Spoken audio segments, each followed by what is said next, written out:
Como siempre, los dejamos picados con la primera parte de la historia de No me ayudes, compadre. ¿Cómo fue que los Mulos de Manhattan, los Yankees, habrían de ser por fin una dinastía en el mercado más grande del mundo después de que los comprara en 1973 George Steinbrenner y no tuvieran precisamente mucho para escribir a casa? ¿Qué pasó? Vamos a terminar de ver la historia del señor Steinbrenner, el señor Spira, el señor Winfield y varios más hijos de Suchilpasúchil, aquí en ¿Cómo la Béisbol? Steinbrenner gustoso le pagó $40,000 a Spira por sus dudosos informes, pero luego quiso sacarle $110,000 más. Steinbrenner alertó al FBI, que encontró las cintas de las llamadas y arrestó a Spira por extorsión y amenazas. Rápidamente el comisionado Fay Vincent se puso a investigar y, habiendo un cheque de $40,000 pagado a un apostador, le requirió cuentas a Steinbrenner, que reiteradamente cambió su versión. Primero dijo que era una gratificación, luego que Spira lo había amenazado con exponer la afición de Lou Piniella a apostar en el fútbol americano, y finalmente que le había dado el dinero para que pudiera atender a su madre con cáncer.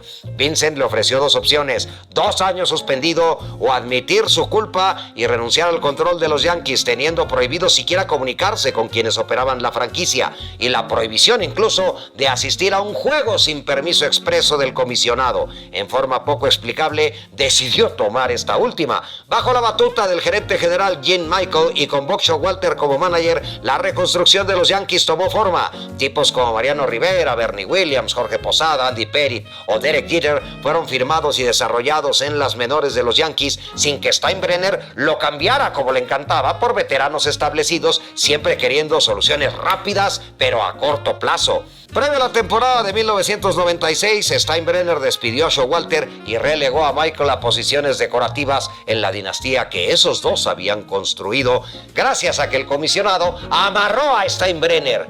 Y eso habría de rendir frutos precisamente ese año. Bien puede decirse que los motivos que usó Bowie Kuhn en su primera suspensión, diciendo textualmente que era inelegible e incompetente para ser dueños, quedaron ampliamente demostrados con el resultado de la segunda. ¿Cómo la Béisbol?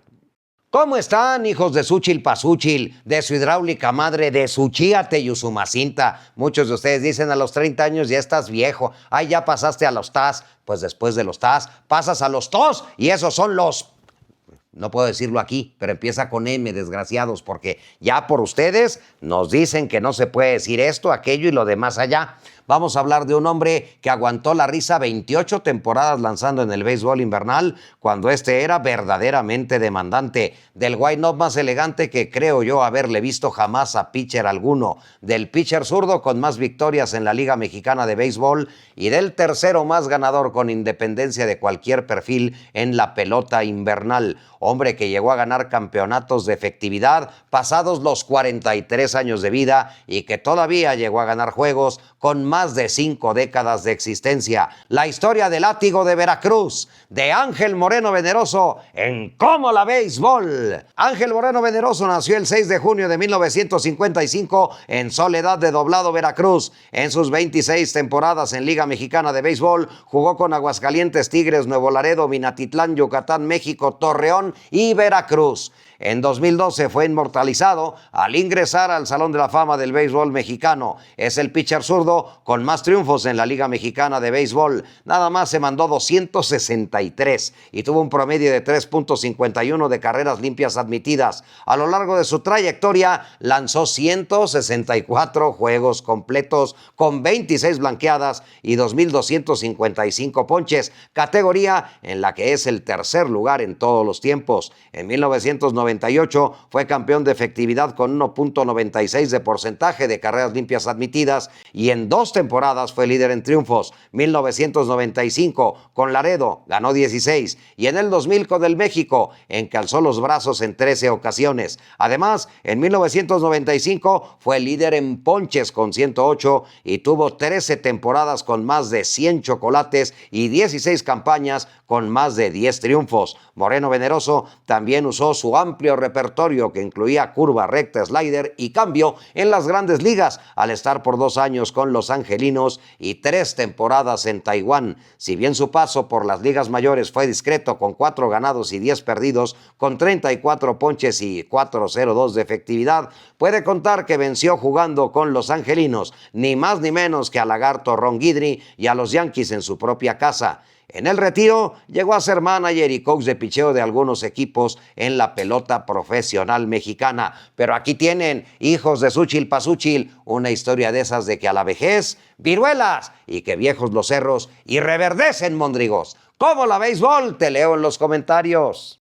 ¿Cómo están, hijos de Xúchil, hijos de Suchiate y Usumacinta y de toda su hidráulica madre? Hoy vamos a ver el caso de uno de los paganos de una ignominia nauseabunda como fue la barrera del color que por más de 5 décadas permeó en las ligas mayores y que rompiera en 1947 Jackie Robinson. No, Robinson no fue el primer pelotero de color en jugar en una liga mayor. Ese honor corresponde en 1884 a Moses Fleetwood Walker. ¿Qué pasó? Que Cap Anson, que hoy está en el Salón de la Fama de Cooperstown, dijo: con esa gente no juego, y el béisbol organizado lo respaldó prohibiendo la contratación de peloteros de raza afroamericana. Vamos a ver la historia triste de Josh Gibson, uno de los grandes bateadores que ha dado el béisbol en Cómo la Béisbol. De todas las contrataciones de jugadores importados llevadas a cabo a través de los 100 años de la Liga Mexicana, quizá no hay ninguna comparable en cuestión ofensiva a la que hizo Jorge Pasquel Casanueva al firmar en 1940 para sus Azules de Veracruz a Joshua Gibson, el jonronero en sepia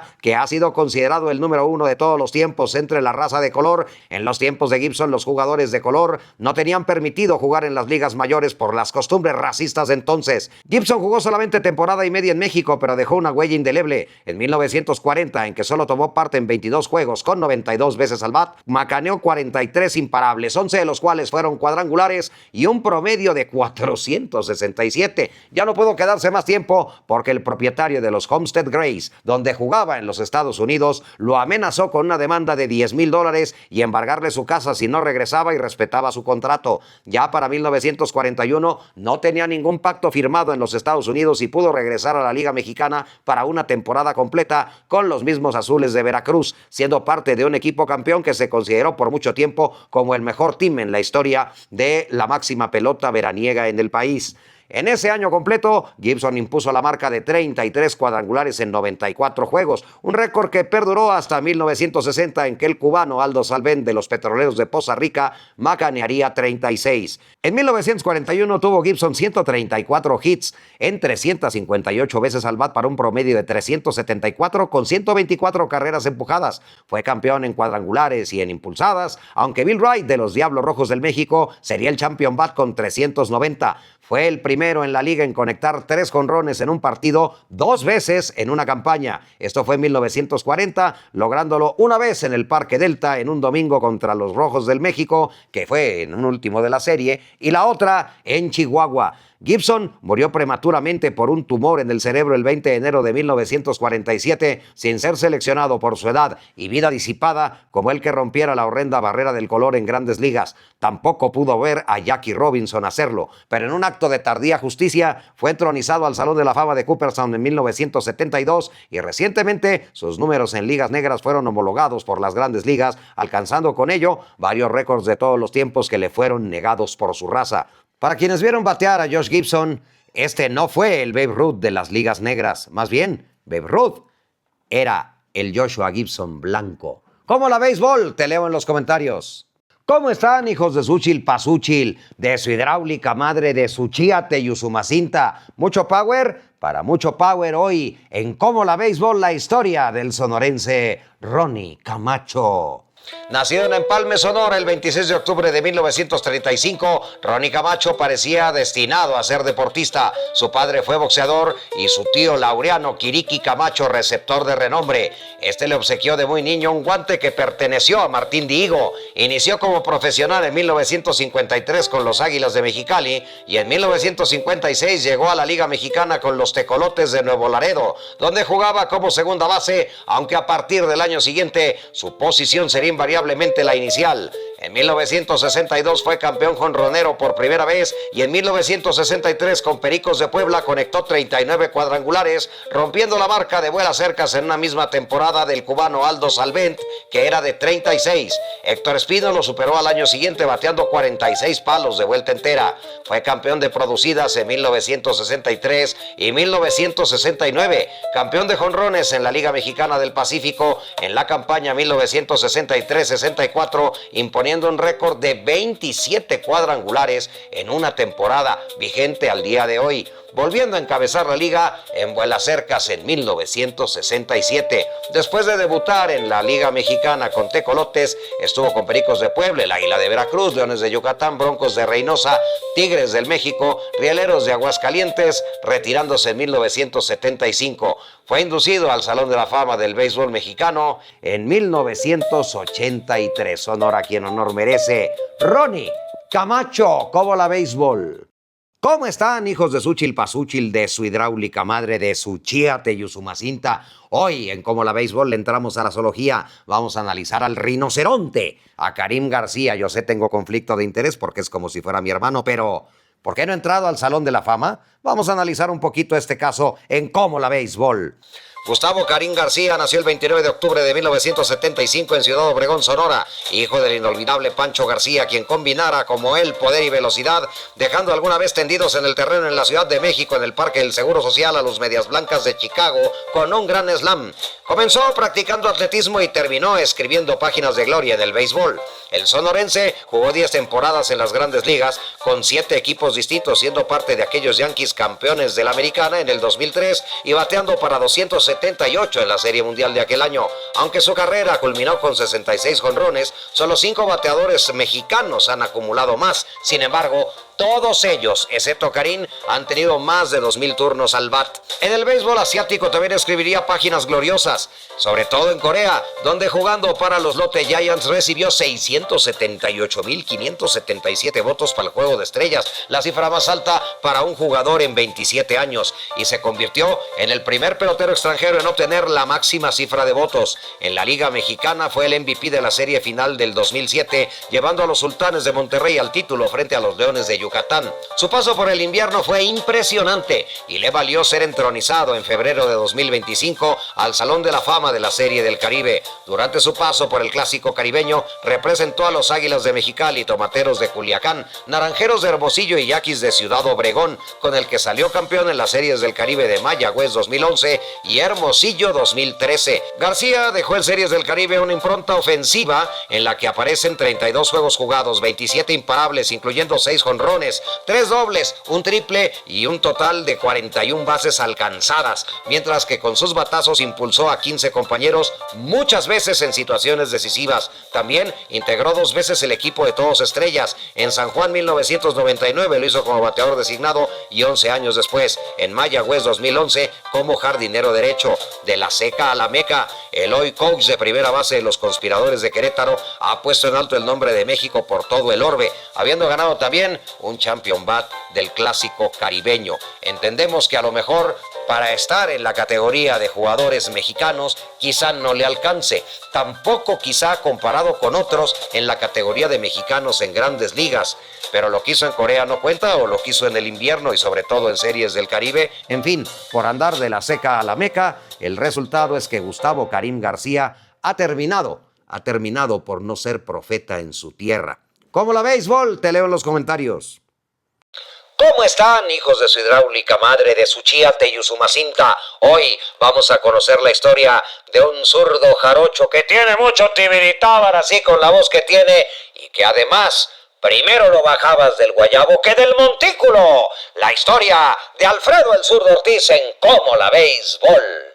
Una de las figuras emblemáticas de los Diablos Rojos del México responde al nombre de Alfredo Ortiz. El famoso zurdo de oro plasmó una historia inolvidable tras su estancia en la novena escarlata, habiendo participado 15 temporadas en una primera etapa y 2 más en la segunda. En esos lapsos Ortiz se convirtió en el pitcher más ganador de los Colorados. El extraordinario beisbolista veracruzano nació el 12 de enero del 44 en Medellín, Veracruz, siendo electo al Salón de la Fama en 1993 al lado de otras figuras importantes importantes como Ramón Arano y Aurelio López, quienes fueron sus compañeros de franela vistiendo el uniforme de los Pingos. Además de ser un excelente pitcher, también fue un estupendo toletero, por lo cual los managers lo usaban también como inicialista y bateador designado, y a veces como emergente. Jugó durante 26 temporadas en la Liga Mexicana de Béisbol, defendiendo los colores de los Diablos Rojos del México, Olmecas de Tabasco, Tecolotes de Nuevo Laredo, el Águila de Veracruz, Cafeteros de Córdoba, Leones de Yucatán y Pericos de Puebla. Obtuvo 255 triunfos contra 210 reveses. Su mejor temporada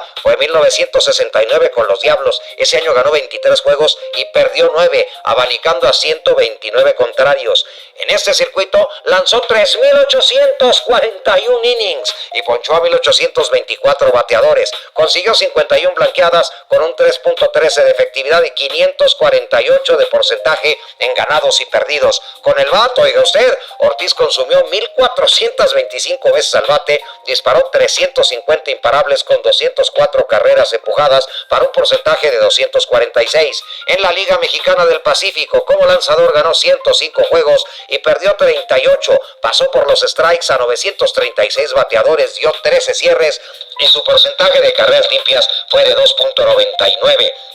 Y el global de 517, jugando con Mayos de Navojoa, Naranjeros de Hermosillo, Cañeros de los Mochis, Venados de Mazatlán y Águilas de Mexicali.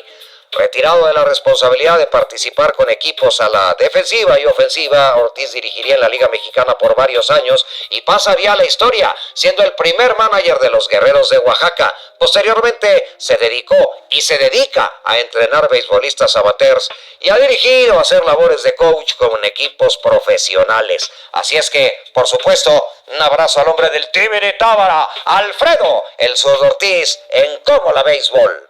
¿Cómo están, hijos de Xúchil Pazúchil? Para aquellos que son cascadores, que les gusta la apuesta, regístrate, métele una lana y apuéstale un hijo. Vamos a conocer la historia de una suspensión por apuestas dictada por el comisionado que nunca pudo justificarse. Esta es la historia de Leo Durocher en Cómo la Béisbol. Béisbol y apuestas son polos opuestos, pero los polos opuestos se atraen y en este caso la atracción resulta fatal. Leo Durocher era un tipo duro y se llevaba con personajes de dudosa reputación. Cuando jugó con los Yankees era común verlo en compañía de Owney Madden, un conocido contrabandista de licor, y del actor George Raft, que haría varios papeles de gángster y que sería a su vez gran amigo del gángster Boxy Siegel. Raft y Durocher incluso se prestaban sus departamentos cuando uno iba a la ciudad de residencia del otro, y en 1944, estando Durocher entreteniendo a las tropas norteamericanas en Italia durante la Segunda Guerra Mundial, Raft hizo una jugada de dados en el apartamento de Durocher en Nueva York. Ahí le peló a un incauto $18,000. El incauto fue a la policía y el escándalo alcanzó a Durocher. Poco después moriría el juez Landis y ocuparía el puesto de alto comisionado Happy Chandler. Fue a invitar a Durocher a jugar golf y darle una lista de indeseables, advirtiéndole que, de ser visto en su compañía, sería echado del béisbol.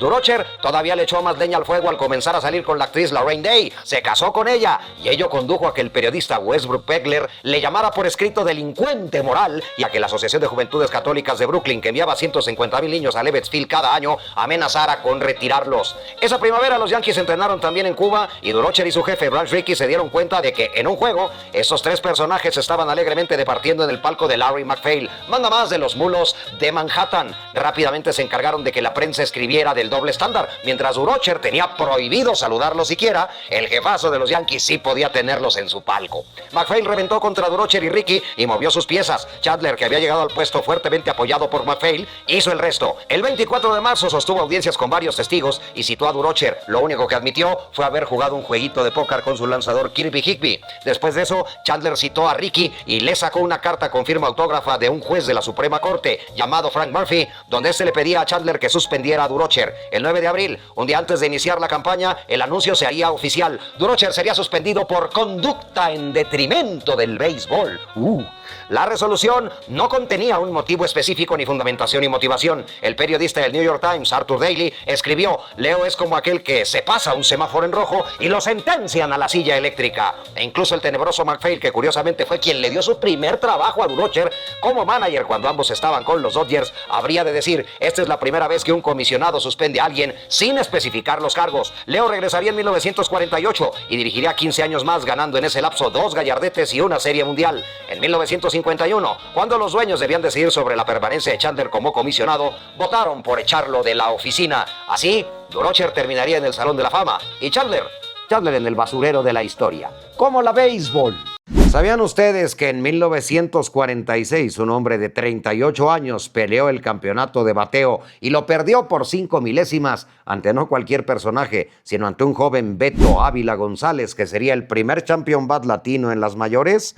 ¿Qué les parece si vemos hijos de Xúchitl Pazúchil, de Suchiate y Usumacinta y de toda su hidráulica madre, la historia de Santos Amaro? Santos Amaro ha sido uno de los mejores exponentes del béisbol cubano. Nació el 14 de marzo de 1908 en la barriada de Aguacate, en La Habana, Cuba, y falleció el 13 de mayo del 2001 en el puerto de Veracruz. Amaro era caballero fuera de los diamantes, pero adentro jugaba como león. Así se jugaba en aquellos tiempos. Le hizo algunos enemigos, pero miles de admiradores. Procedente de su natal Cuba, llegó al bello Puerto Jarocho en 1928 con la novena Bacardí de Luis Ancirena, hombre que luego sería mano derecha de Lázaro Salazar y que incluso lo suplió dirigiendo a los Cañeros de los Mochis hace ya muchos años en la vieja Liga de la Costa.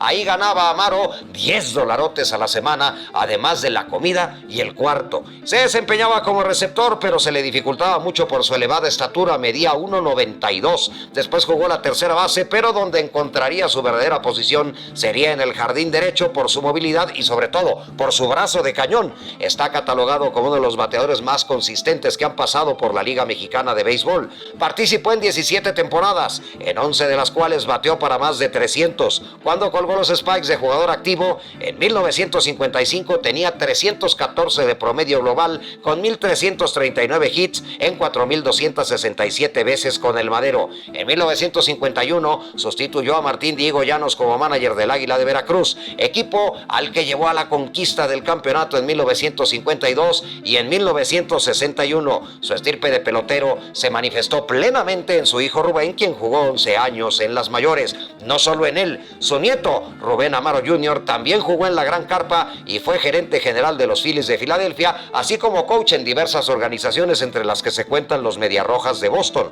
Ingresó al Salón de la Fama del béisbol mexicano en el año de 1976. Honor a quien honor merece, hijos de Xúchitl Pazúchil, como la béisbol. ¿Cómo están, hijos de Xúchitl Pazúchil, de su hidráulica madre, o sea, de Suchiate y Usumacinta? Qué fácil es hacer leña del árbol caído, que si este se mete esto, aquel se mete lo de más allá, más aún si son famosos. Pero, ¿cómo están los famosos comparados con la sociedad? Hubo un pelotero que lo dijo bajo juramento. Vamos a ver esta historia que involucra a varios ligamayoristas de la década de los 80 en Cómo la Béisbol. El béisbol no es más que el reflejo de la sociedad que lo practica. En 1983, Jerry Martin, Willie Wilson y Willie Aikens de los Reales de Kansas City son sorprendidos queriendo comprar un polvito ilegal y vacilador. Se declaran culpables. A la par que su excompañero, el lanzador Vida Blue, se declara culpable de posesión de 3 gramos de esa sustancia ilegal. Pasarían 3 meses en la cárcel, a la que me regresaría para quedarse por 14 años por haber vendido en reiteradas ocasiones diversas cantidades de ese polvito con chuchumbé. Tim Raines, estrella de los entonces Expos de Montreal, admitiría haber tenido una adicción a grado tal, según su propio dicho, que hacía que se barría siempre de cabeza para evitar romper el pomo que contenía esa sustancia ilegal. ¿Qué traía en el bolsillo del pantalón? Hágame usted el favor. En la primavera de 1985, un gran jurado federal presentó cargos por venta de ese polvo nocivo contra Curtis Strong, que aparte de narcóticos ilegales, vendía comida a los Phillies de Filadelfia junto con otros 6 cómplices. El tema era su clientela, plena de jugadores en activo. Ya ve usted la prensa, ¿verdad? A cambio de inmunidad, el fiscal los cita como testigos nombres como Kid Hernández, Jeff Leonard, John Milner, Inos Cabell, Lonnie Smith, Dave Parker o Dale Berra tuvieron que pasar al piano y rendir testimonio. Las estrellas de las mayores no hicieron más que revelar la realidad pura y dura de la sociedad norteamericana, mustia y doble cara, que se sorprendió de ver que los ligamayoristas hacían exactamente lo mismo que abogados, doctores, taxistas, meseros hacían. Kid Hernández, en el estrado y bajo juramento, estimó que un 40% de los peloteros de la época consumía el polvito vacilador. Algunos fueron más lejos, admitiendo que llegaron a comprarla en Venezuela mientras jugaban pelota invernal y a introducirla dentro de sus guantes de manera ilegal a los Estados Unidos. Se descubrió una red importante de distribuidores de drogas ilegales y nocivas dentro del Estadio de los Tres Ríos en Pittsburgh, donde Dave Parker y Dale Berra le pusieron el dedo ni más ni menos que a Will Stargell como distribuidor de unas pastillitas verdes que te dan para arriba. Y ahora sí, hijos de Xúchitl Pazúchil, los dejamos picados, los dejamos en ascuas con la historia de los juicios del polvito vacilador y con chuchumbé que se verificaron en Pittsburgh en 1983 y las consecuentes suspensiones que impuso el comisionado de Grandes Ligas algunos años más tarde. ¡Vamos! ¡Vamos con la segunda parte de esta historia en Cómo la Béisbol!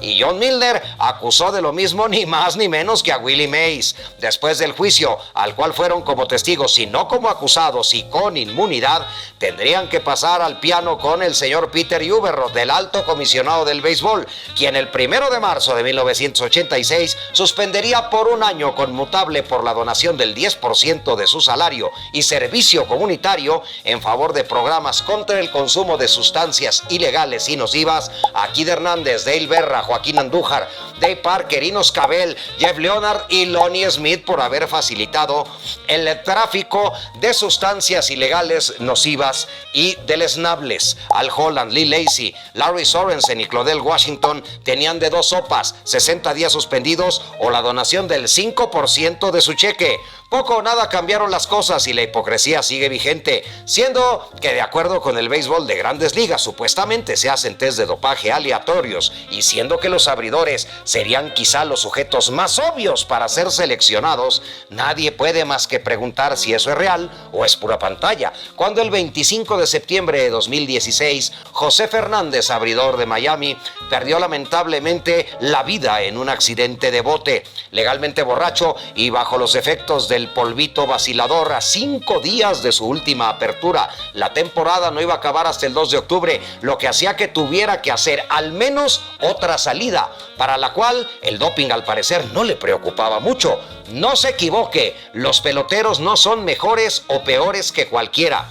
Lo peor son aquellos que se escandalizan con eso mientras lo comentan con sus amigos, conduciendo sustancias ilegales, nocivas, mientras oyen corridos tumbados y admiran a las buchonas, sin pensar que con su hedonismo y placer estúpido pagan y fomentan una estela de dolor y tragedia. Como la béisbol.